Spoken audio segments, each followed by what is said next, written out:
Apart from getting Mirium, you can also lose it, so you need to know these things and anticipate them. My only advantage here is the amount of Mirium delivered, while the others are the lowest among all the players on the team. I will tell you several ways to collect more Mirium.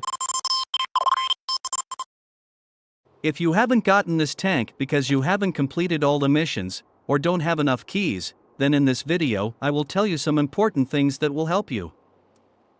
The first and most important thing is never forget to install combat abilities that match the vehicle you are going to use, because honestly I forgot once and that was very bad for me and my team. The collector isn't full yet and we're running out of time.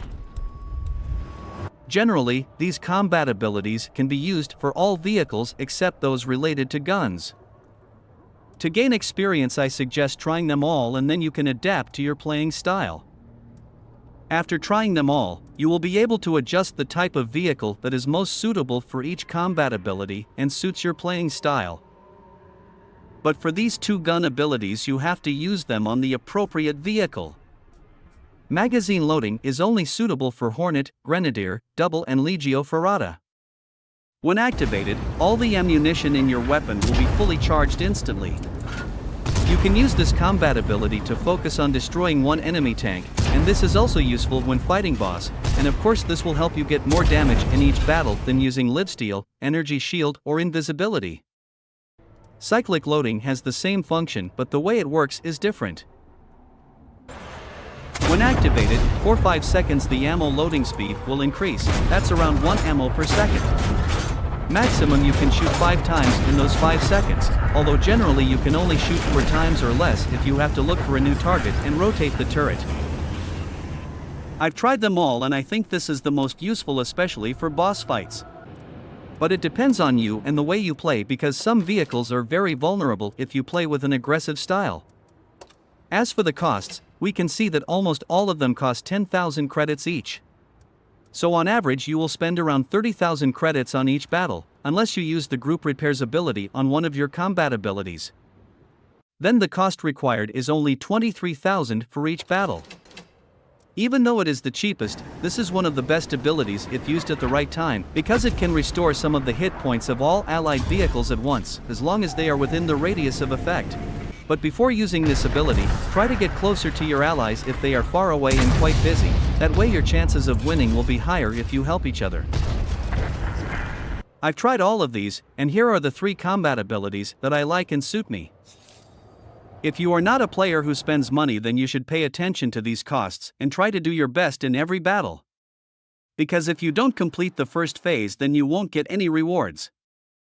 And that means you have lost the credits previously used to purchase combat abilities. This applies to all difficulty levels whether normal, hard, or nightmare.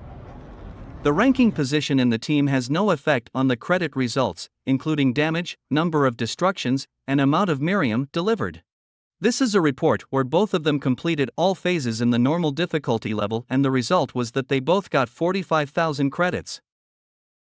So all members will get the same amount of credit according to the phase completed. And this is the report after completing all phases on Nightmare difficulty, where each player will get 100,000 credits. Even if you don't manage to beat the boss and only complete 3 phases, you will still get more, namely 50,000 credits. This is more than playing on normal difficulty and completing all phases. So if you have unlocked the Nightmare difficulty level, I suggest you play on that difficulty level because apart from the credit rewards, the number of keys you get is also much greater, so you will complete all the Descrypt reels more quickly. Apart from that, several missions also have to be completed at this difficulty level, especially the last mission where you have to defeat the final boss so you can use 30 keys to decrypt. Or you are forced to use 130 keys, which means you have to spend more time to get them. Meanwhile, to decrypt you don't have to do it in sequence, you are free to decrypt whichever comes first as long as the mission has been completed, but to get the main reward, including this tank, you have to complete all existing missions and decrypt them all. And in total there are 15 missions. Next, to get the key faster, there are other ways besides playing on Nightmare difficulty. And the fastest way is to buy it. Just kidding, that's not what we meant.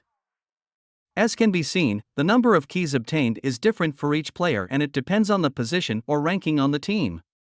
So if you want to get more keys, you also need to get a higher rank besides completing more phases, and it's best to complete all phases including defeating the boss if you can.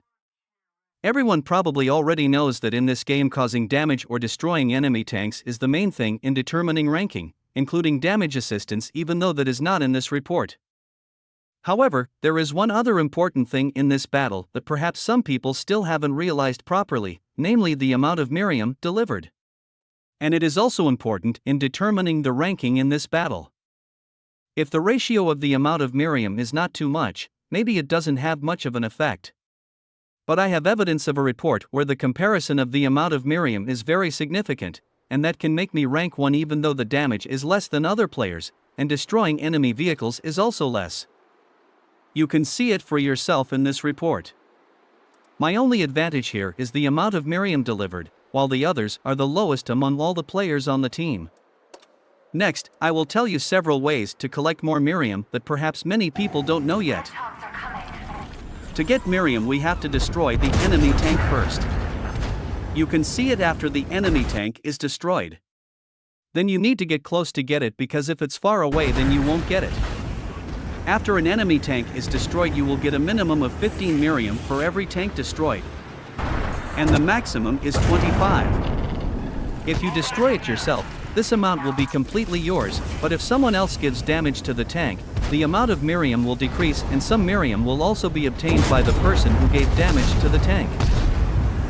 So basically Mirium is obtained by causing damage and destroying enemy tanks, and the more damage you get the more Mirium, but if you play the sniper method which hits the enemy from a distance, then you need to get closer afterwards. The first thing that makes you lose Mirium is when your tank is in the danger zone around the immortal.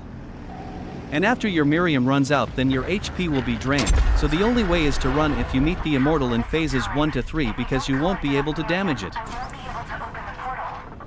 Next, you lose Mirium when your tank is destroyed by the enemy.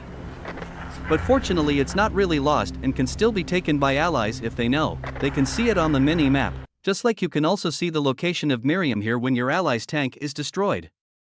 You will see a purple light like this which indicates the location of the Mirium. This is also the same when you damage an enemy tank and then it is destroyed by your ally while you are quite far away. Anyone who deals damage will see a purple light. So always check the mini-map, and if your allies are destroyed, go get the Mirium, especially if you use a vehicle that is faster or closer, but first make sure it is safe and there are not many enemies and there are no immortals.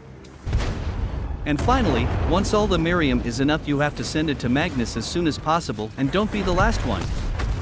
Because if you are the last one to arrive and all the Mirium is enough, then all the remaining Mirium you have will not be included and counted. But you don't need to worry, as long as you haven't entered phase 4, namely fighting the boss, you still have a chance to send it to Magnus. But after entering phase 4, all that Mirium will no longer be useful for points even if you win against the boss. You can see from the report that nothing has changed in the amount of Mirium. If you think winning can change that, then you can see from this report. Martin, he was your friend. And in addition, don't forget to pay attention to the time, because if the time runs out and all the Mirium you need hasn't been collected, then you will lose. So apart from the mini-map, you also have to pay attention to the time.